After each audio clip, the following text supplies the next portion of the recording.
Olá pessoal, tudo bem? Aqui quem fala é Gabriel Casagrande, sou professor de filosofia e estou acompanhando vocês nessa jornada que eu estudo pelo Enem. Na aula de hoje nós falaremos sobre Immanuel Kant. Sendo o nome mais conhecido da filosofia moderna, Immanuel Kant é um filósofo que, dentre outros destaques, se tornou popular pelo seu idealismo transcendental. Essa teoria defende que os fenômenos da realidade objetiva, por serem incapazes de se mostrar aos homens exatamente como são, não aparecem como coisas em si, mas como representações subjetivas construídas pelas faculdades humanas de cognição, dentre elas a razão, os sentidos, etc. Em termos simples, o que isso quer dizer? Isso quer dizer que nós não enxergamos as coisas como elas são. Nós dependemos dos nossos sentidos, né?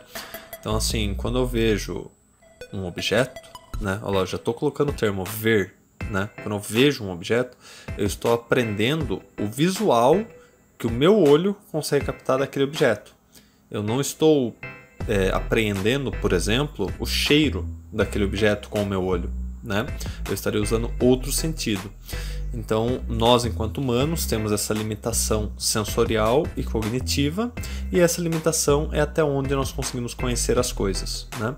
É isso que Kant defende.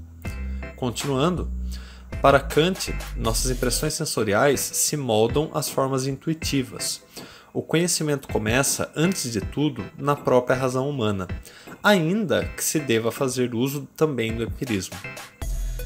A consciência humana não apenas responde passivamente à realidade, mas se impõe ativamente à nossa visão de mundo. Em sua obra, o filósofo tenta responder à pergunta: o que é esclarecimento? A resposta é: o esclarecimento é a saída do homem de sua menoridade, ou seja, condição de incapacidade de fazer uso da razão sem a orientação de outro indivíduo.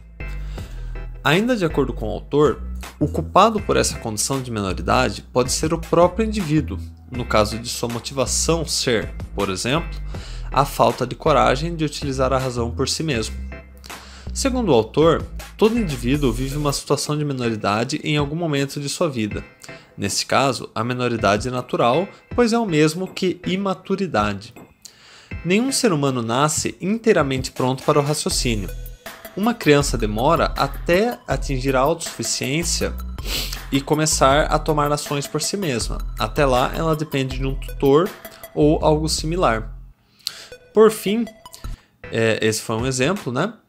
Por fim, Kant ressalta que, para haver esclarecimento, a liberdade é condição fundamental. Só se pode raciocinar se o direito ao questionamento for amplamente garantido. Seguindo a tradição racionalista, ele afirma que a capacidade de distinguir errado do certo se encontra, sem dúvida, na razão humana. Para ele, todo ser humano sabe o que são essas duas coisas. Este conhecimento é intrínseco à condição humana. O filósofo diz que todos somos dotados de uma razão prática, isto é, de uma capacidade racional inata de discernir o que é certo e o que é errado. Segundo Kant, a capacidade de discernimento é tão inata quanto qualquer outra faculdade da razão. Tal afirmação tem desdobramentos importantes na filosofia.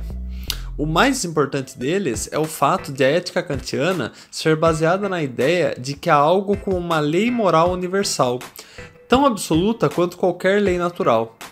Tal lei seria, segundo o autor, válida para qualquer momento histórico, sociedade e situação, e seria também imperativa, pois não se pode escapar dela.